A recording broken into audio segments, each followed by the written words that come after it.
Salut à tous, c'est Aurélien Fontenoy, j'espère que vous allez bien. Et tout d'abord, pour commencer cette vidéo, je vous souhaite une très bonne année puisque c'est la première vidéo de l'année. Et j'ai la chance aujourd'hui d'avoir un nouveau vélo, c'est le GoGoBest GF600, le fat bike électrique de la marque. La particularité du fat bike, c'est que ça a des très grosses roues et qu'avec ce vélo, on peut aller rouler dans la neige, dans le sable, sur toutes sortes de terrains. J'ai la chance d'habiter à Grenoble et justement, il vient de neiger. Donc on va pouvoir s'amuser sur un terrain, dans la poudreuse, sur des bosses, bref, le tester. Dans cette vidéo, je vais vous présenter toutes les particularités du vélo d'abord. Ensuite, je vais l'essayer et je vous donnerai mon avis à la fin, les pour et les contre de ce vélo. C'est parti!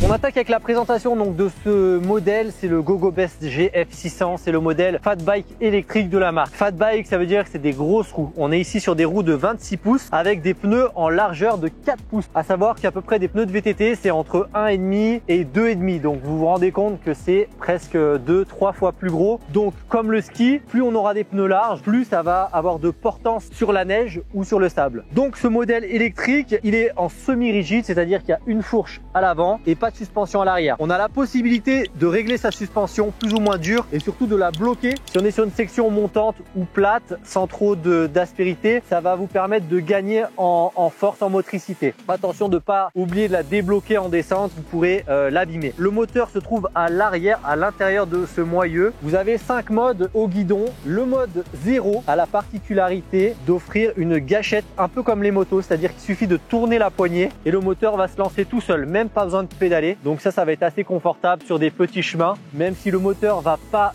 s'emballer, ça va faire une bonne assistance et ça va permettre d'être en tout repos. Les 5 modes suivants vont offrir plus ou moins d'assistance. Le mode 1 va offrir peut-être 10%, le mode 5 va offrir 100% de l'assistance. Donc après, c'est à vous de jauger, de savoir l'effort que vous voulez faire et aussi garder un maximum de batterie. Plus vous allez monter dans les modes, plus la batterie va forcément s'user. Sur le papier, il est annoncé entre 30 et 50 km d'autonomie. Donc à tester après en conditions réelles avec le froid ou suivant les côtes. Partons plutôt sur 30 km généralement. À savoir que ce vélo, petit disclaimer, ce vélo n'est pas homologué pour rouler sur les pistes cyclables en France puisqu'il est annoncé à une vitesse max de 40 km/h avec l'assistance. Normalement, c'est 25 km/h en France. Donc, vous avez quand même le droit de l'utiliser sur des chemins privés, des sentiers, en forêt, bref, tout ce que vous voulez. Seulement sur la route ou sur les pistes cyclables, ça va être interdit. Donc, faites attention. Donc, au niveau des composants, on est sur des freins à disque à l'avant et à l'arrière, des freins à disque à câble que vous avez la possibilité de régler. Attention toutefois, si vous avez l'habitude du VTT et des réglages de VTT, ici on est sur un réglage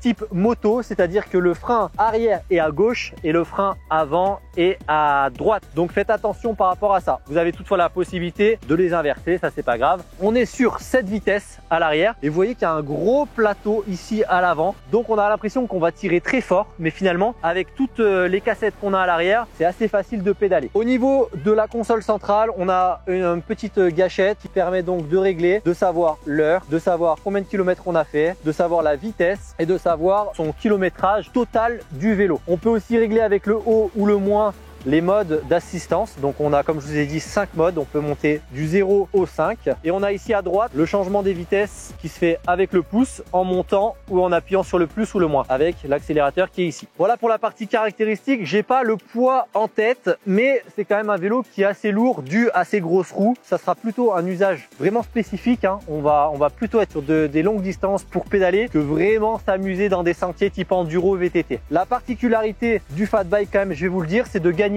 en motricité, en portance sur des terrains tels que la neige ou le sable et surtout on va rouler à une pression qui est beaucoup plus faible que sur son VTT. On va descendre en dessous des 1 bar alors que normalement dans le VTT ordinaire on est au-delà entre 1,5, 2, peu importe vos réglages, mais ici on va presque se mettre comme une moto trial un petit peu vers les 500 grammes de pression pour vraiment chercher à avoir un maximum de grip et c'est ça aussi qui va vous servir d'un petit peu d'amortisseur et de confort. Donc voilà, et maintenant que vous avez toute cette présentation, si vous avez des questions n'hésitez pas à les poser dans les commentaires et on part tout de suite sur l'essai, sur ce beau domaine skiable avec des bosses, de la poudreuse. On va tester toutes les conditions pour voir si vraiment est-ce que c'est efficace le fat bike comparé au VTT. C'est parti, je vous donne mon avis à la fin de la vidéo.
Voilà, après cet après-midi de ride, il est maintenant temps de vous donner mon bilan sur ce GoGoBest GF 600, le fat bike électrique. Pour ma part, c'était la première fois que j'ai essayé sur une longue durée le fat bike électrique et c'est plutôt satisfaisant dans des régions comme la mienne avec des montagnes et de la neige. C'est sympa de pouvoir aller sur des pistes de ski de fond ou des petits chemins. L'importance du fat bike est assez intéressante puisque ça permet de rouler plus facilement. On a une bonne accroche et une bonne portance sur la neige. Toutefois, j'ai remarqué que dans de la poudreuse ou des terrains un peu plus mou, et ben on est très vite limité, même dans des grosses descentes. Le vélo, c'est pas comme les skis, on va être bloqué. Donc vraiment, pensez que le fat bike, c'est pour un usage quand même assez loisir. Ça va pas être pour faire des grosses descentes, de l'enduro, des choses comme ça. Ce sera plutôt pour de la balade. Petit point, on a été embêté sur les pistes de ski de fond. On laisse de grosses traces et c'est plutôt mal vu d'aller sur les pistes de ski de fond encore.